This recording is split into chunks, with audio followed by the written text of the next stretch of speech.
Bonjour, je vous souhaite la bienvenue à notre webinaire d'introduction à la responsabilité élargie des producteurs, la REP, organisé dans le cadre de Betriber Envelt. Nous allons passer une petite heure ensemble. Donc, au programme, après une petite introduction de ma part, Lénie Carels de l'administration de l'environnement exposera le contexte, les acteurs et la structure des filières REP. Ensuite, vous aurez la possibilité de poser vos questions lors de la session de questions-réponses après les interventions. Vous pouvez déjà envoyer vos questions tout au long de l'événement dans l'onglet Questions qui doit apparaître sur votre écran.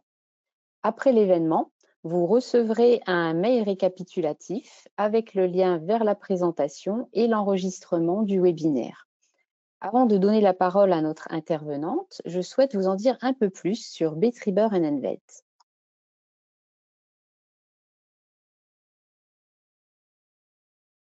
Betriber Envelt, qui signifie entreprise et environnement, est une initiative du Luxembourg Institute of Science and Technology en partenariat avec le ministère de l'Environnement, du Climat et de la Biodiversité et l'administration de l'environnement. C'est une plateforme d'information réglementaire et environnementale pour les entreprises luxembourgeoises. Son objectif est de sensibiliser et d'informer proactivement les entreprises sur des thématiques réglementaires ou environnementales afin d'améliorer leur conformité vis-à-vis des exigences réglementaires et de faire des différentes politiques et exigences environnementales une opportunité d'innovation.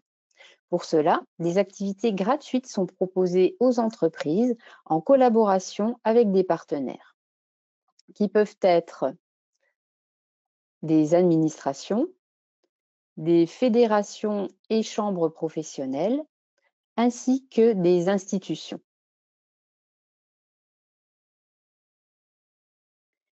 Les activités proposées sont disponibles sur le site betriberenvelt.lu. Vous pouvez voir ici un aperçu du site internet avec des sections dédiées aux thématiques suivantes: la réglementation Komodo, les meilleures techniques disponibles, le management environnemental, la déconstruction et la circularité des ressources, les substances chimiques et notre nouvelle section sur la responsabilité élargie des producteurs. Betriber Envelt vous propose ainsi une information synthétique, simplifiée et accessible aux non-initiés, des outils et des guides, des événements. Les dernières actualités sont mises régulièrement en ligne et une newsletter est envoyée chaque trimestre. Vous pouvez vous y abonner grâce à ce QR code. Je vous invite à le faire pour être au courant des nouveautés et aussi des prochains événements.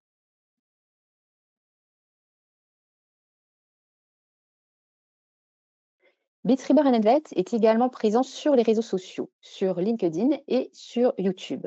Si vous souhaitez en savoir plus sur les réglementations relatives au domaine de l'environnement et des produits chimiques, n'hésitez pas à vous abonner à la chaîne Chemicals and Environment Luxembourg, qui regroupe les activités de Betriber Envelt et du Helpdesk Rich et CLP Luxembourg.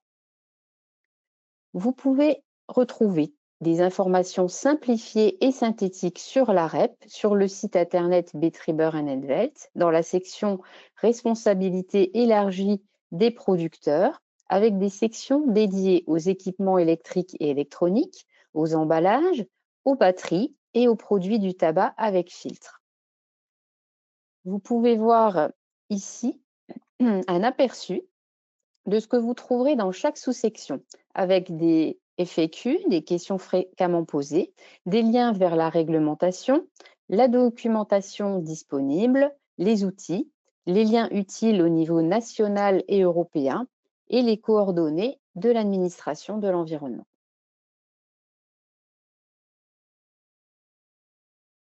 Les présentations des événements et les vidéos des webinaires sont accessibles sur le site internet. Pour les retrouver, il suffit de cliquer en haut à droite sur Ressources, puis Événements, et d'aller dans la partie Archives et sélectionner l'année de l'événement. Vous y retrouverez par exemple le webinaire organisé en janvier sur la REP concernant les déchets d'emballage non ménagers ou industriels. Pour finir, vous retrouvez ici toutes les coordonnées de Betriber Envelt. Nous allons maintenant entrer dans le vif du sujet avec la présentation de l'administration de l'environnement. Je vais maintenant donner la main à Lénie pour qu'elle puisse poursuivre.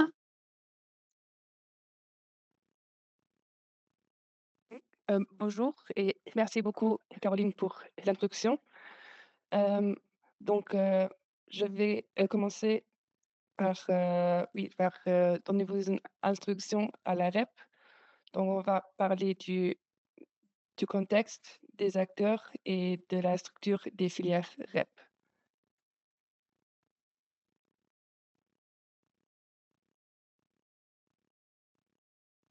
Donc ici un petit sommaire de quoi on va parler aujourd'hui. Donc on va commencer par, le contexte de la REP et le contexte législatif. Et après, je vais peut-être expliquer qui est concerné et qui est le producteur de produits. Après, je vais vous donner un aperçu de tous les filières REP, qui existent ici au Luxembourg. Et après, on va parler des obligations des producteurs et le rôle de l'organisme agréé. Finalement, je vais donner encore quelques informations sur les bénéfices futurs sur les différentes filières REP qu'on a déjà planifiées. En vue de renforcer la prévention, le réemploi, la préparation à la réutilisation, le recyclage et autres valorisations en matière de déchets, le producteur de produits peut, en fonction du type de produit qui est mis sur le marché, être soumis au régime de la responsabilité élargie des producteurs, donc la REP. Donc ceci, c'est l'objectif principal de la REP. Donc on va commencer par le contexte de la REP. Donc, tout d'abord, on doit déterminer de quel flux de déchets ou quel type de déchets on parle et quel type de déchets sont concernés par la REP. Donc, les déchets qui sont concernés par la REP, sont les déchets qui sont générés chez vos clients à partir des produits que vous avez mis sur le marché. Et ces produits sont votre responsabilité en tant que producteur de produits. En revanche, on a aussi encore les déchets issus de votre propre activité, comme par exemple les déchets de production ou le papier. Et ces déchets ne relèvent pas du champ d'application de la REP. Donc, c'est vraiment seulement le premier flux de déchets que j'ai mentionné qui est concerné par la REP. Donc, qu'est-ce que c'est la fameuse REP? Donc, la REP, est une responsabilité légale de celui qui met sur le marché des produits et qui doit aussi prendre en charge l'aspect fin de vie de ces produits qu'il met sur le marché en vertu de ce principe. Donc, en gros, le producteur de produits qui est concerné, il doit assumer la responsabilité financière et ou aussi la responsabilité organisationnelle de la prévention, du réemploi, de la gestion de la phase déchets du cycle de vie d'un produit. Donc, et aussi la REP, elle encourage aussi l'éco-conception, pour inciter les producteurs, à concevoir des produits qui sont plus durables, plus réparables et recyclables. Donc, après on passe au contexte législatif. Donc, on a au, niveau européen, c'est l'article 8 de la directive relative aux déchets, qui parle du régime de la responsabilité élargie des producteurs. Cette directive a été transposée en loi nationale, donc c'est la loi modifiée du 21 mars, 2012 relative à la gestion des déchets et c'est l'article 19 qui parle, de la REP. Là, il y a aussi un nouveau projet de loi, qui a été déposé pour modifier la, loi actuelle et ce projet de loi est est consultable sur le site de la Chambre des députés. Donc maintenant, on passe au qui est concerné et qui se fameux producteur de produits. Donc, le producteur de produits, c'est l'acteur qui met un produit sur le marché luxembourgeois et pour la première fois, qu'il soit fabricant, distributeur ou importateur. Donc, c'est-à-dire que ça, c'est de nombreux acteurs de l'économie luxembourgeoise. Donc, en ce qui concerne le producteur, c'est vraiment tout producteur, distributeur, fabricant, importateur, et cetera, qui met sur le marché luxembourgeois les produits suivants, qui est soumis au régime de la REP. Donc, on a premièrement les batteries, après les emballages ou et les produits emballés. Après, on a les équipements électriques et électroniques. Et finalement, on a les produits du tabac avec filtre en plastique. Donc, si le producteur met ses produits sur le marché ici au Luxembourg, il est soumis au régime de la REP. Donc maintenant, on va un peu plus en détail de la définition du producteur de produits. Donc le producteur de produits est considéré comme une personne physique ou morale. Et dans le premier cas qu'on a, c'est le producteur qui est établi ici au Luxembourg. Et ici au Luxembourg, il fabrique, remplit ou vend directement les produits qu'il met sur le marché ici au Luxembourg. Le deuxième cas, c'est plutôt le cas de l'importateur. Donc ici, c'est un acteur qui est aussi établi ici au Luxembourg et le premier acteur à réceptionner des produits importés au Luxembourg. Et ces produits qu'il a réceptionnés, il les met sur le marché luxembourgeois. Après, on a le troisième cas de l'acteur qui est établi en dehors du Luxembourg. Donc, et cet acteur, il vend des produits et c'est au Luxembourg directement à des ménages ou à des utilisateurs autres que des ménages. Donc, dans ce cas, il n'y a pas d'acteur ici, Luxembourg, qui est l'importateur ou le fabricant. Donc, c'est vraiment qui est établi en dehors de Luxembourg, qui les vend directement ici. Mais on doit aussi en faire attention parce que cette définition est la définition de base de la loi modifiée du 21 mars 2012 relative à la gestion des déchets. Mais cette définition du producteur de produit, elle peut varier selon le produit concerné. Dans ce cas, c'est les définitions des règlements ou lois spécifiques qui sont applicables. Donc, des exemples sont le le PPVR ou le règlement des batteries. Là, la définition du producteur de produit, elle varie un peu, selon la définition de base. Donc maintenant, on sait qui est le producteur de produits. Donc maintenant, on passe, à un aperçu des filières, REP qui existent au Luxembourg. Donc premièrement, on a les batteries. Donc, les types de batteries qui sont concernés par la filière REP sont les batteries portables, les batteries destinées aux moyens de transport légers, donc les batteries MTL. Après, les batteries de démarrage, d'éclairage et d'allumage des véhicules, donc les batteries SLI, les batteries industrielles et les batteries de véhicules électriques et leurs déchets. L'organisme agréé compétent pour la filière REP des batteries et écobatteries ASBL. Après, on a la filière REP des équipements électriques et électroniques. Dans ce cas, on parle des équipements électriques et électroniques ménagers et non ménagers et de leurs déchets. Dans cette filière REP, on a au total 6 catégories d'équipements électriques et électroniques qui sont concernées. Donc, premièrement, on a des équipements d'échange thermique. Après, on a des écrans, des moniteurs et équipements comprenant des écrans d'une surface supérieure à 100 cm². Heu, la 3e catégorie sont des lampes.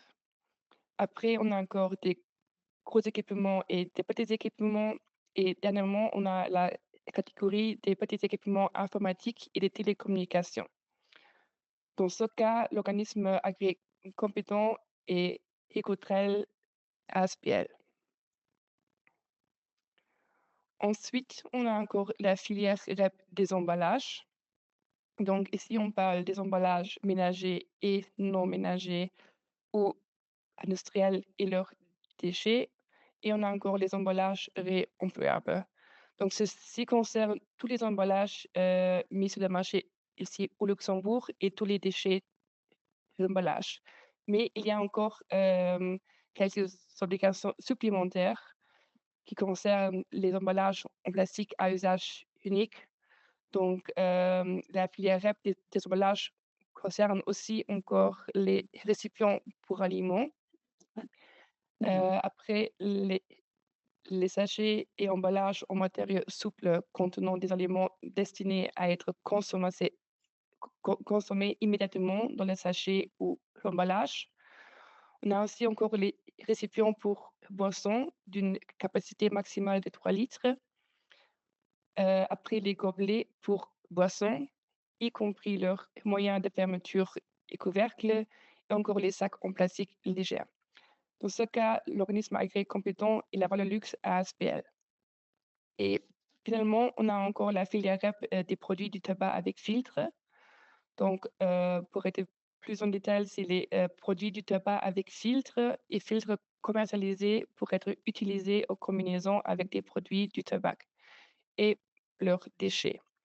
Pour vous donner quelques exemples, quels types de produits sont concernés, c'est vraiment c'est le caractéristique doit être, que le filtre est en plastique et à usage unique. Donc voilà, par exemple, les cigarettes ou les cigares avec filtre, donc si le filtre est en plastique et à usage unique, il est concerné par la filière REP. On a encore les filtres séparés en plastique et à usage unique. Ici, on a un dispositif électronique qui est utilisé pour réchauffer du tabac et ce dispositif, il contient un filtre qui est en plastique et à usage unique. Ceci est aussi concerné par la filière REP des produits du tabac avec filtre. Donc, aussi ici, l'organisme agréé compétent est la Valolux ASBL.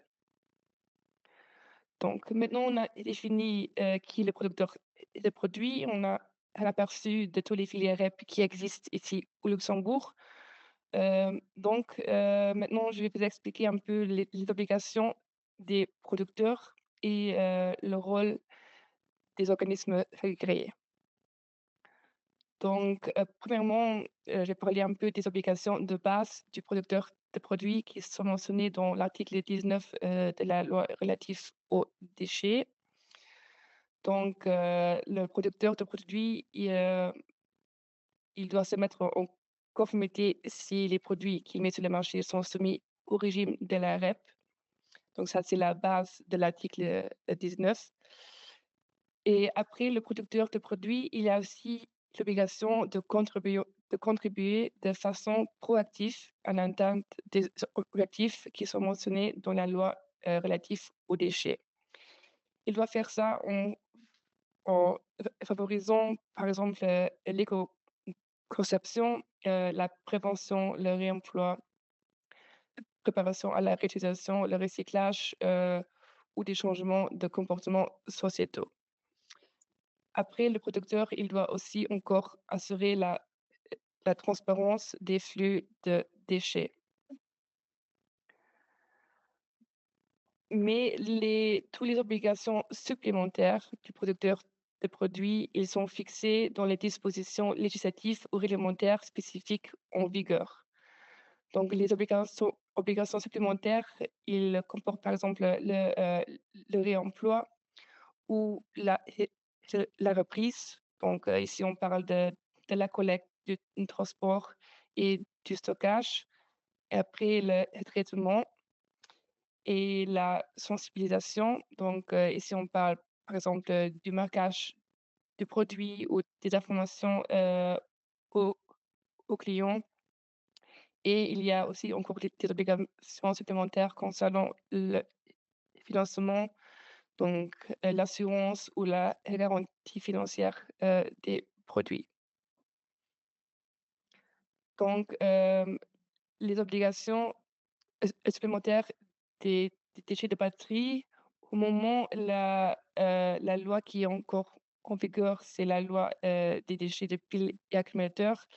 Mais parce qu'il y a un nouveau, règlement relatif aux batteries et aux déchets de batterie, on a, déposé un projet de loi pour, transposer les nouvelles obligations du producteur de produits des batteries. Après, les obligations supplémentaires, des producteurs, d'équipements électriques et électroniques, ils sont mentionnés dans la loi relative aux déchets d'équipements électriques et électroniques. Pour les déchets d'emballage, on a une loi relative aux emballages et aux déchets d'emballage. Mais là aussi, il y a un règlement relatif aux emballages et aux déchets d'emballage, donc le PPVR, qui est en vigueur. Et pour les produits du tabac avec filtre, on a la loi des single use plastics, donc la ZUP. Donc ici, les obligations supplémentaires sont mentionnées dans la loi relative à la réduction de l'incidence de certains produits en plastique sur l'environnement. Donc maintenant, on va passer, aux questions: comment remplir ces obligations? Qu'est-ce que vous devez faire pour votre mise en conformité? Donc pour, remplir ces obligations, hem, on a 2 systèmes qui sont en place. Donc c'est le système collectif et le système individuel. Donc le producteur de produits, il peut déléguer les obligations qui en découlent pour lui, tout ou en partie, à un organisme agréé. Donc d'un côté, on a le système collectif. Heu, Dans le système collectif, le producteur de produits, il doit charger contractuellement un organisme agréé de l'exécution de toutes les obligations qui lui incombent. Donc ici, pour se mettre en conformité, le producteur de produits doit devenir membre chez l'organisme agréé et compétent. Donc les produits concernés par le système é collectif, sont les batteries portables, MTL, SLI, industrielles et des véhicules électriques, les emballages ménagers, non ménagers et réemployables, les équipements électriques et électroniques ménagers et non ménagers et les produits du tabac avec filtre. De l'autre côté, on a le système individuel. Dans ce cas, le producteur de produits, il doit répondre à toutes les obligations lui-même en demandant un agrément individuel. Donc, si le producteur de produits, veut se mettre en conformité, il doit d'abord demander un agrément individuel auprès, de l'administration de l'environnement, et chaque année, il doit transmettre un rapport annuel. Donc, ça sont des obligations, oui, qu'il doit répondre à lui-même. Les produits concernés, dans ce cas, sont des batteries industrielles et les batteries de véhicules électriques et les équipements électriques et électroniques non ménagers. Donc maintenant, on a un peu aperçu, qui est le producteur de produits de tous les filières REP qui existent au Luxembourg et quels sont les systèmes pour la mise en conformité. Donc maintenant, si vous pensez que peut-être vous êtes, concerné par une filière REP ou, plusieurs filières REP, ou si vous êtes seulement intéressé par toutes les filières REP, on a encore des webinaires, sur les différents filières REP, qu'on a déjà planifiés. Donc le premier webinaire sera, un webinaire, sur la REP des batteries. Là, ce webinaire, va être le 27 novembre, donc de 10 à 11 heures. On a la version française et de 11 à 12 heures la version anglaise. Si entre-temps vous avez des questions, j'ai aussi, mes adresses mail pour nous contacter. Après en janvier, on va avoir le 29 janvier, on va faire un webinaire sur, la REP d'emballage de 10 à 11 heures en version anglaise. La version française, elle était déjà en janvier. Donc, là, vous trouvez les présentations et la vidéo sur Betriebe et Umwelt. Après, le dernier webinaire, qu'on a planifié, c'est un webinaire sur la REP des équipements électriques et électroniques. Donc, ce webinaire est en mars, donc le 19 mars. Et on a, la version française de 10 à 11 heures et la version anglaise de 11 à 12 heures. Donc oui, comme j'ai déjà dit, j'ai mis tous les, contacts, les adresses mail. Donc si entre-temps vous avez des questions, si vous êtes, concerné par la REP, des différents produits, vous pouvez nous, contacter. Donc, j'espère que peut-être, je vais voir, heu, quelques quelques personnes de ce webinaire, dans les webinaires prochains. Donc et si vous avez encore, besoin de plus d'informations sur la REP, vous pouvez aussi consulter, notre portail de l'environnement. Donc, là, on a une rubrique, dédiée à la REP avec, toutes les informations, des différents filières REP, des producteurs de produits et aussi de la mise en conformité. Donc, je vous remercie pour votre attention et donc si vous avez des questions ou si vous avez besoin des applications plus détaillées ou donc n'hésitez pas à, demander des questions dans le chat.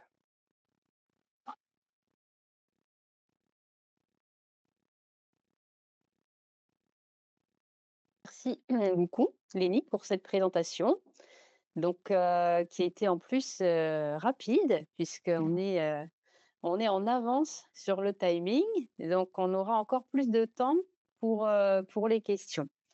Donc, comme l'a précisé Lénie, donc c'est maintenant le temps pour vous de poser vos questions. Donc, dans l'onglet questions, donc nous avons largement le temps d'y répondre. J'imagine que cette présentation d'introduction a dû quand même susciter des interrogations de votre côté. Donc, nous attendons ici vos questions. Pour l'instant, je ne vois pas encore de questions s'afficher. J'aurais une petite question pour Lénie, puisqu'on a vu qu'il y avait certaines catégories de produits qui sont concernés par la REF. Est-ce qu'il y en a d'autres qui sont prévus dans le futur? Ou pas? Heu, oui, et selon ça dépend un peu, aussi au niveau européen des directives et des règlements. Donc, donc maintenant, ces filières REP sont ceux qu'on doit faire, mais par exemple, la Commission européenne, elle a déjà déposé une modification de la directive pour, introduire une filière REP pour des textiles. par exemple. Donc, et il y a encore plusieurs filières REP qui sont un peu en discussion. Mais pour l'instant, si ce n'est pas, heu, écrit dans une directive ou un règlement, donc on ne les fait pas encore. Donc, mais ça se peut que dans quelques années, on a, plusieurs filières REP. C'est au moins encore un peu limité. OK, très bien, merci beaucoup, Lénie. Alors là, j'ai une question que je vais lire. Donc, bonjour. Les définitions du règlement de l'Union européenne 2025-40 relatives aux emballages et aux déchets d'emballage précisent que l'utilisateur final n'est pas producteur de déchets d'emballage à proprement parler. Est-ce qu'il est déjà prévu une évolution en matière de REP pour ces déchets? Je pense, je vais donner le mot, à mon collègue, Tim Hurguin, qui est expert en emballage et en déchets d'emballage. Donc, la question, c'est par rapport au PPV, PPWR, qui va maintenant rentrer en vigueur en Europe. Donc, on est encore en train de le transmettre dans la législation luxembourgeoise, mais c'est vrai qu'ici, avec ce règlement, il y a des nouvelles définitions qui vont se mettre en place, à savoir pour tout ce qui est emballage dans le domaine du non ménager, heu, les définitions restent de toute même, de toute façon, elles restent quand même assez compliquées parce qu'il y a beaucoup de scénarios qui se jouent ici. Il y a aussi des discussions maintenant au niveau européen, comment, les interpréter, surtout dans ces cas-là, parce qu'il y en a autant. Donc, de toute façon, j'invite, tous les participants, s'ils ont des questions précises par rapport s'ils ont des cas spécifiques dont ils aimeraient avoir une réponse dans ce sens-là, qu'ils nous envoient un mail à l'adresse email emballage@av-etat-lu qui est repris dans la présentation. Comme ça, on pourra discuter les cas spécifiques. Il est quand même en attendant que le règlement n'est pas encore d'application et qu'aujourd'hui, on doit encore utiliser la définition telle qu'elle est écrite dans la loi actuelle. Donc, à ce niveau-là, on est encore toujours sous la loi nationale. Maintenant, je prends encore une fois la question proprement dite. Euh, L'utilisateur final n'est pas producteur déchets d'emballage. Donc, c'est ça la question. Ça se peut quand même bah, aujourd'hui, de toute façon, l'utilisateur final, il va également mettre, s'il met des emballages sur le marché, dans la définition actuelle, il va quand même être responsable d'emballage. Maintenant, toute la question qui se pose ici, qu'est-ce qui est l'utilisateur final? Et on parle maintenant d'un supermarché qui reçoit maintenant une palette avec des produits qu'il va revendre et que cette palette, elle est emballée d'un film plastique. On va dire que voilà, lui, il n'est pas l'utilisateur final parce que l'utilisateur final, c'est celui du produit final, hein, qui va être les aliments qui sont vendus dans le supermarché. À ce moment-là, il va quand même être aussi responsable d'emballage pour les films plastiques. Mais bon, ça, c'est maintenant un exemple assez facile. Il y a encore beaucoup de cas plus compliqués et on est en train d'interpréter ces cas-là au cas par cas. On découvre également, il y a même au niveau européen, il y a beaucoup de discussions dans tous les États membres. Voilà. J'espère que ça a un peu répondu à la question. Mais voilà, oui, la définition de l'utilisateur final, elle est assez compliquée et interprétée. Donc, je vous invite à nous contacter si vous avez un cas précis. Merci. Merci, Tim. Donc, si la personne qui a posé la question souhaite plus d'éléments, qu'elle n'hésite pas à nous le signaler aussi dans le chat. Il y a aussi une autre question.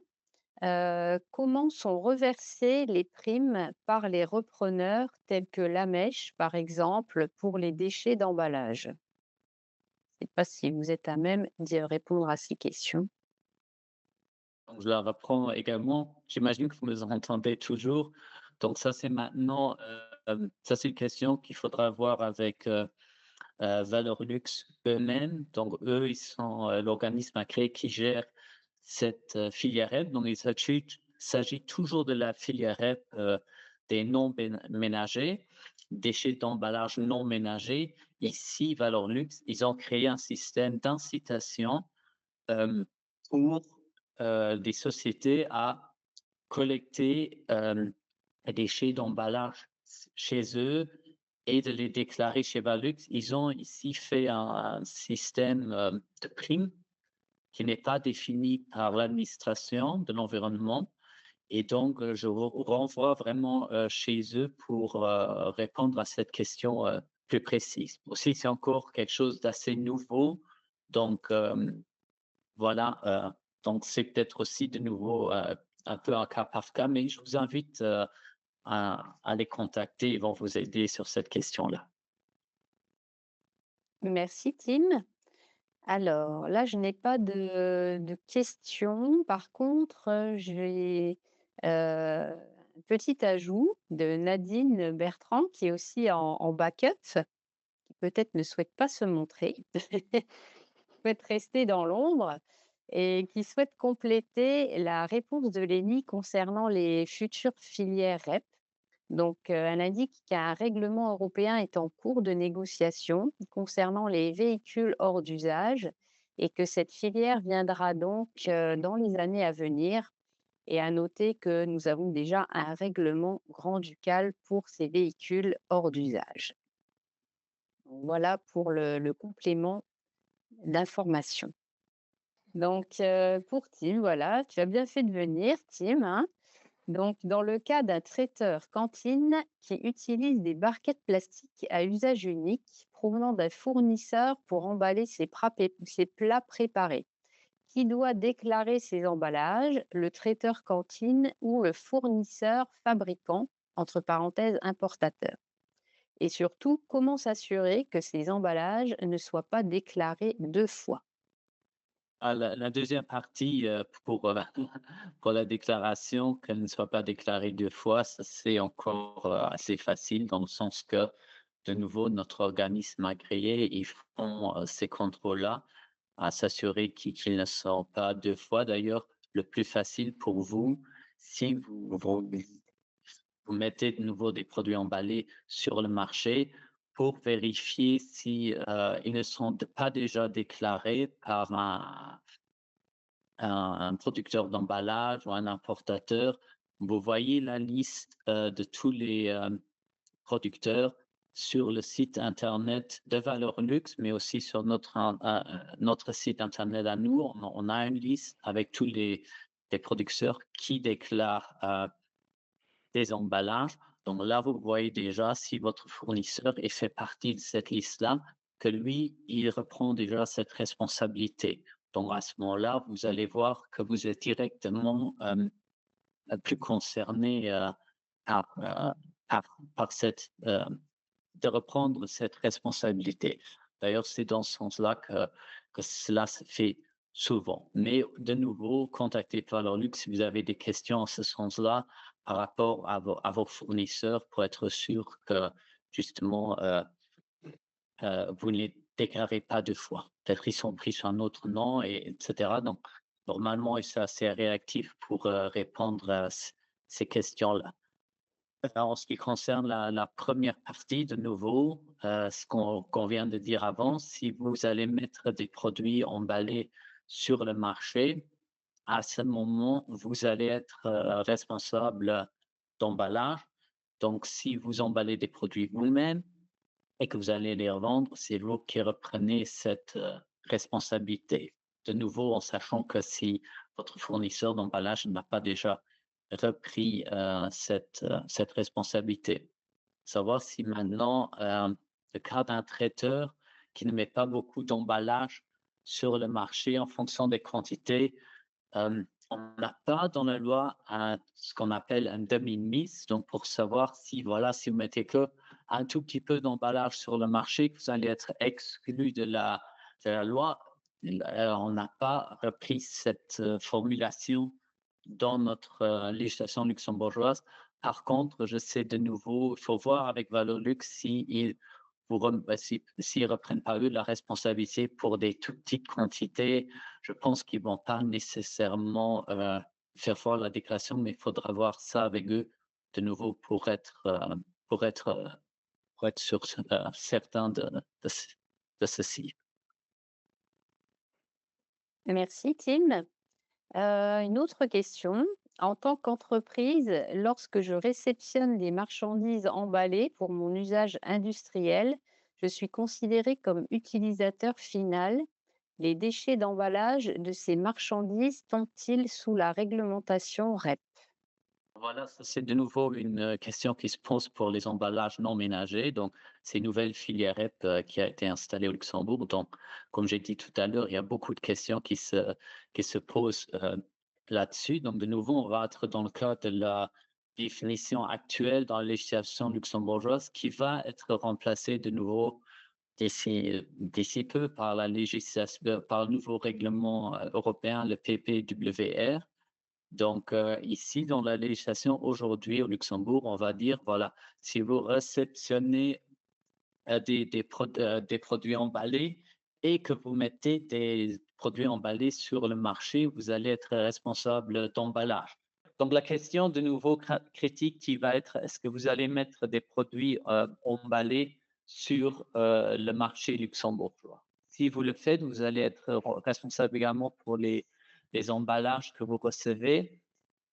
Sinon, ça va être la société dont vous importez ou qui est,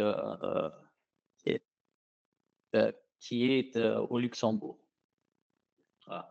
Donc, de nouveau, ce qui vous intéresse probablement, c'est plutôt les interprétations par rapport au nouveau règlement européen qui va arriver. De nouveau, pour vraiment bien répondre à cette question, ça va dépendre vraiment de ce que vous allez euh, de l'industrie où vous êtes, des cas précis, c'est une importation. Non, de nouveau, je vous invite de nous contacter avec plus de détails pour essayer de répondre à cette question. Voilà. Merci. Donc là, je ne vois pas de questions dans le chat. Alors voilà, il n'y a plus de questions donc pour le moment. Donc comme l'a précisé Lénie et également Tim, donc vous avez vu qu'il y a des experts hein, pour chaque domaine de la REP qui sont prêts à vous répondre et vous pouvez les contacter aussi aux adresses qui ont été mentionnées lors de la présentation de Lénie. Alors, je vois quand même une nouvelle question.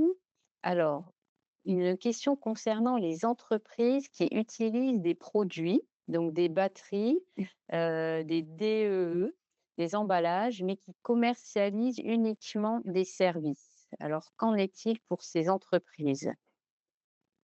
Donc, moi, je vais répondre à cette question. Donc, ça dépend vraiment si vous mettez les produits sur le marché luxembourgeois. Donc, ça dépend un peu du type des entreprises que vous, et qu'est-ce que vous faites exactement avec les produits. Donc, si vous êtes le premier acteur, pardon, à, à réceptionner ces produits ici au Luxembourg et vous les revendez ici au Luxembourg, dans ce cas, pardon, vous êtes considéré comme le producteur de produits. Donc, c'est pas assez pour cette personne qui, si vous êtes aussi la première personne à réceptionner le produit, si vous êtes l'importateur. Euh, donc, ça dépend un peu des cas. Donc, Très bien, merci Lénie. Une nouvelle question concernant les producteurs des équipements électriques et électroniques non ménagers. Donc, ils peuvent uniquement remplir les obligations par un système individuel. Dans les autres pays de l'Union européenne, il existe aussi des systèmes collectifs pour les équipements électriques et électroniques non ménagers. quel sera le cas dans le futur au Luxembourg? Le système individuel restera en place pour les non ménagers? Je vois que Nadine est apparue sur l'écran cette fois. Et en fait, je voulais juste compléter la réponse de Lady tout à l'heure, pour peut-être les entreprises qui se disent: «Ben moi, je ne mets pas ces produits-là sur le marché».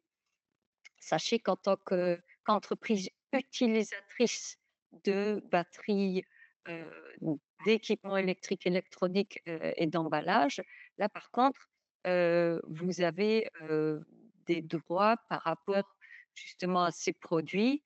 Heu, Notamment parce que les distributeurs, par exemple, doivent reprendre un certain nombre de ces produits. Hein, je prends le cas d'équipements électriques, électroniques professionnels, par exemple.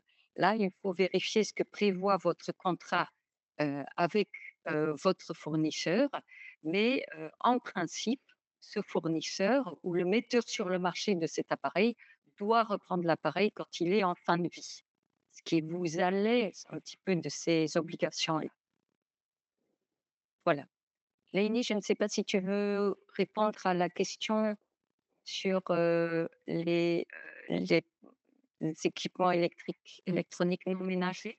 Oui, donc pour les non ménagers, donc au moment il existe aussi un système collectif ici au Luxembourg pour les non ménagers. Donc on a un système collectif et un système individuel. Donc au moment le système collectif des non ménagers, ça se fait par un agrément individuel partiel. Donc dans ce cas, vous devez devenir membre chez, Ecotrel et remplir une convention de louage de service avec Ecotrel, et vous devez aussi remplir, une demande, heu, d'agrément, partiel auprès de nous. Donc là, c'est, vraiment une partie des obligations, sont repris par Ecotrel. Et hem, donc au moment où on a encore les 2 systèmes, donc le système, collectif et individuel, et le système individuel, il va aussi rester en place pour les non ménagers. Donc là, il n'y aura pas de changement. Voir que, heu, l'organisme agréé, Ecotrel, a aussi, introduit dans son renouvellement d'agrément, le souhait de prendre en charge plus d'obligations pour les non ménagers. Donc l'idée d'Ecotrel, c'est de faciliter encore plus, la vie des producteurs de produits de non ménagers, dans le sens où, ces producteurs auront moins d'obligations à remplir. Donc, à l'avenir, avec le futur agrément d'Ecotrel, qui devrait venir d'ici à la fin de l'année, voilà, vous aurez encore plus de services proposés par cet organisme agréé. C'est quand même important de le signaler parce que je pense que ça fera gagner du temps à tout le monde. Très bien. Eh bien, écoutez, merci beaucoup pour vos réponses. Pour les personnes qui ont encore fait cette demande, toutes les présentations, l'enregistrement de ce webinaire donc seront, disponibles sur le site Betriber Envelt. Vous pouvez aussi retrouver le webinaire qui avait été organisé en janvier sur le site internet, sur les déchets donc, d'emballage, industriel. Donc il me reste maintenant, à clôturer cet événement. Il est temps de le clôturer avec un petit peu d'avance, mais je pense que ce sera, très bien pour tout le monde. Merci à l'administration de l'environnement d'avoir pu, éclairer nos participants sur, la réglementation relative à la REP, et comme je l'ai déjà dit, si vous avez des questions, n'hésitez pas à contacter, Lénie Carels ou les autres personnes, de l'administration de l'environnement, également Betriber Envelt, et vous avez également toutes nos coordonnées. Donc je vous remercie pour votre participation. Merci à tous et je vous souhaite une, très belle journée. Au revoir. Merci beaucoup. Et au revoir. Merci, Au au revoir. revoir.